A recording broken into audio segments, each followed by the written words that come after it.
ganda ng floor mat, doormat na to guys na nabili ko sa TikTok. Imagine, 2 piraso na to magkasama. Sobrang mura ko lang nabili.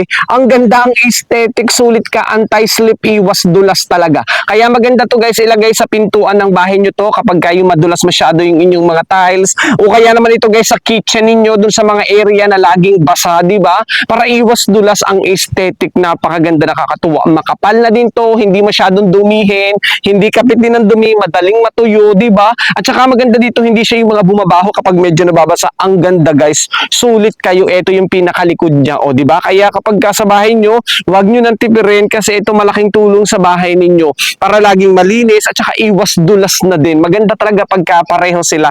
Yung pang door, tapos yung panglagay sa kitchen. Sobrang ganda ang aesthetic. Kaya kung mahilig ka sa mga ganitong aesthetic na bagay, pero hindi lang basta kasi aesthetic guys, malaking tulong kasi pag sa kitchen laging madulas, laging basa. Ganito dapat yung gamit ninyong mga door, yung mga doormat, yung mga mat ninyo sa bahay ninyo. Di ba sobrang ganda, sulit ka, sobrang mura, kaya kung gusto mo check out mo na.